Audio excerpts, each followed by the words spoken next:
Hi, I'm Matt, and today I will be doing a video version of the blog that I published yesterday on my Blogger channel, and that was about a topic called immigration in the United Kingdom.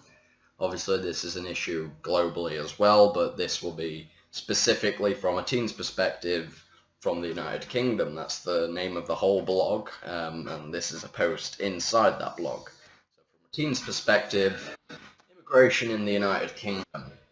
It's a problem, obviously. There's a lot of people with a lot of different opinions on how we can solve this problem. And there's a lot of racist opinions, there's a lot of legit opinions, but in the end, nothing gets done because of our terrible leaders called the Conservative Party. And don't read that as me saying, oh, vote Labour, vote Green Party, vote the Scottish, or something like that. Personally, I think all the parties are just wrong. Alright?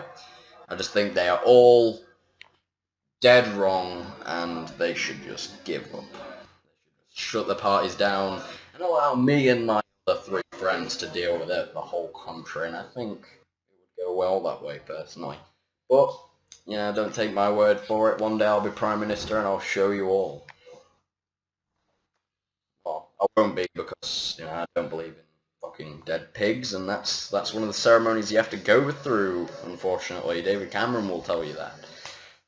So, let's get to the topic. Immigration in the United Kingdom is a problem. And today I will be giving you one of my solutions to this problem. This is the problem that costs us millions a year, around 860 immigrants coming to our country per day or week. I don't remember the exact statistic. I think that's per month or week, fortnight. I don't know. I honestly don't know anymore, but either way, either of those is bad. That's a lot of people. That's like a village. A whole village of immigrants coming to our country. Let me find out. So while I'm finding out, so imagine how they do this. One method I'll be talking about is the trading method. So imagine Tesco, which is a big supermarket. So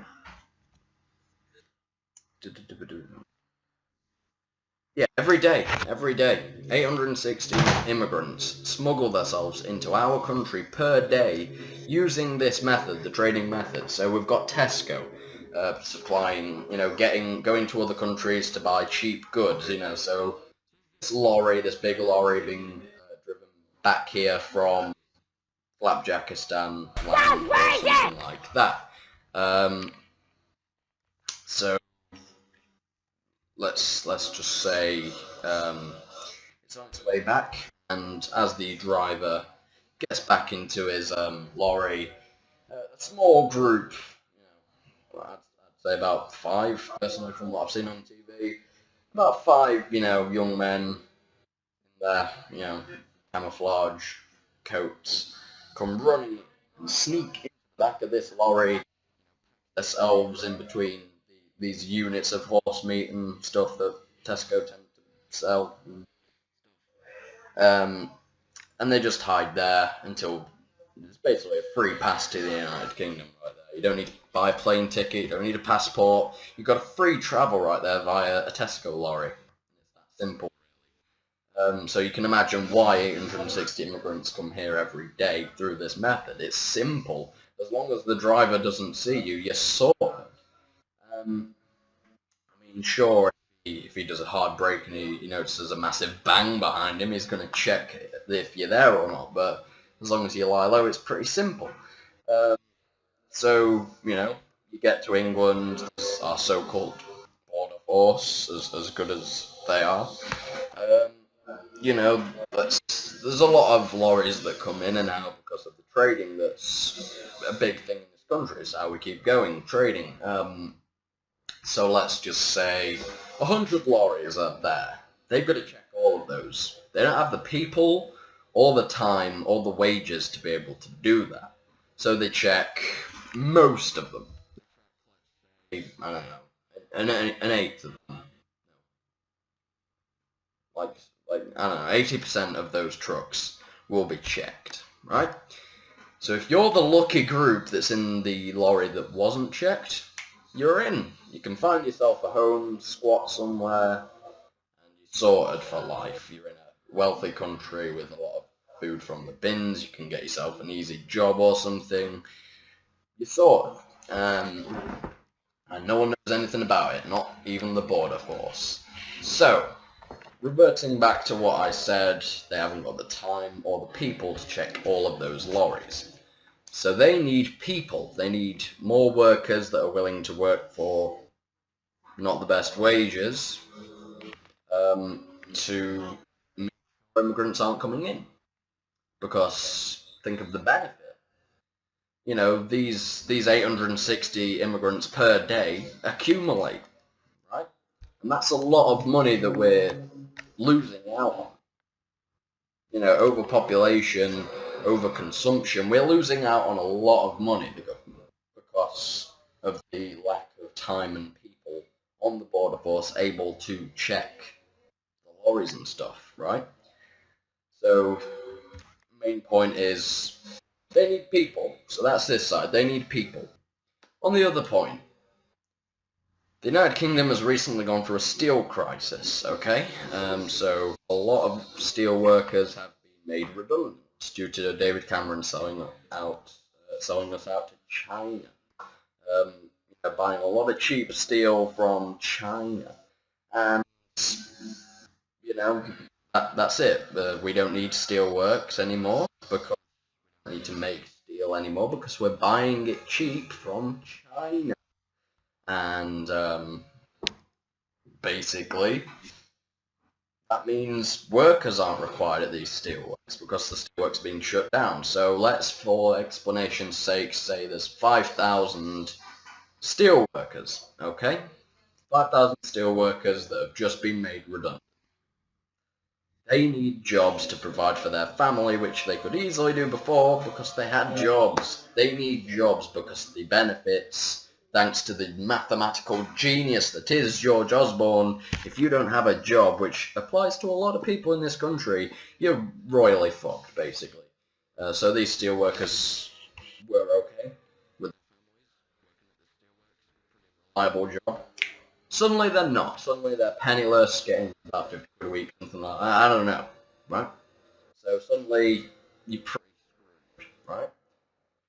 So we've got 5,000 steelworkers, let's say 5,000 placements on the border force to check immigrants in trucks. You see anything there? You know, two problems right there. Put them together, both problems are solved. 5,000 workers that are suddenly redundant need work. Jobs that require low qualifications, not much skill, simply require eyes. Put two and two together, you're sorted, right? So you've just basically made 5,000 steelworkers that were mad at you no longer mad at you because you've given them a different job, bit of excitement in life, and there's even more benefit from it. So not only have you just made 5,000 redundant workers no longer redundant, you've also the immigration flow coming in as fast. You've stopped those 860 immigrants coming in per day because you can now check all the lorries. So, as we would be losing out on millions per month or year or whatever, thanks to these 860 immigrants per day, suddenly you're not.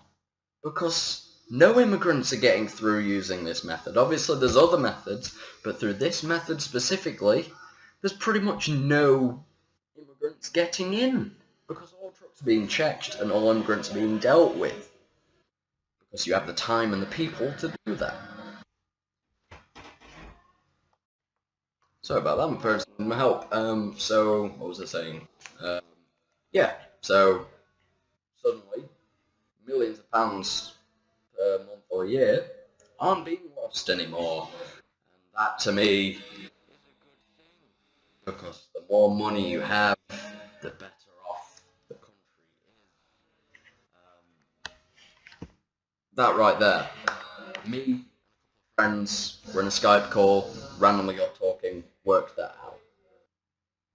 So why can't the geniuses of the Conservative Party figure that out? I've gone through primary school, I've gone through college. Why did I miss out high school? I went through secondary school or high school, whatever you want to call it. I'm now 17 years old, I'm 18 in November. I'll soon be starting my second year in college. So David Cameron and George Osborne, hand in hand, went through all of that, got past college, got through primary with good grades, got into high school, finished high school with good grades, got into college, finished college with good grades, got into university, finished university with some good grades, and they passed the pig fucking ceremony. Get into politics, get into the Conservative Party, and suddenly you're Prime Minister. And then you've got a leader of the budget, the dreaded budget that seems to screw over poor people every single time he makes it. You have got the most positions economically in the country. You have the power to change the country for the better. And you don't. Because you can't figure out what a 17-year-old figured out. What George Osborne's doing is making the poor people poorer, because you can see the benefit that comes from that. Creating more angry, poor, redundant people. You can definitely see the benefit that comes from that, right? No? Because there isn't a benefit, right? There's no benefit in making poor people more poor. Benefit from that. All you're going to have is lots more angry people, less votes unless you cheat like Vladimir Putin. Just no benefit whatsoever. So, basically, this isn't the whole solution to immigration. This is not the solution to everything. What my point is what our politicians need to be doing. Instead of sitting around with a silver spoon up their arseholes talking about how much money they have, and talking about issues that really aren't that important. They need to be fixing the NHS, fixing soldiers' wages, stopping this redundancy, lowering the unemployed percentage of the country. Just these things that can really simply be solved if you have the right amount of knowledge and attention span. And it just sickens me that these simplistic idiots own the country, yet me, middle of the country, Nottinghamshire, and a few other friends the same age as me who don't have that good grades. We didn't go flying with A stars like David Cameron and his snobby friends did. We can figure this out. And that's why we want to start a political party and take down the Conservatives and lead the country into greatness once again. Make Britain great again. Build a wall. Reason. People don't like building. Okay. No, but still, you get the point. It makes me sick. Politicians make me sick to my stomach because they are so insolent, they're so dumb. They just need to really get their head around the fact that they need to start doing something, or else the country is going to crumble. So, I'm going to put the blog in my description, why do I call it my description? No one ever does that. Put the blog in the description, and so you could read that, maybe compare it to this video, because I don't have it as a script. Check if my statistics were correct. Give any feedback on what this video said and what the blog said. Do you agree? Do you disagree? Do you have anything to add? Anything at all, really. Any form of feedback that is constructive, I would love for you to give. So please like, subscribe, and all that good stuff. Thanks for watching. talk to you again soon.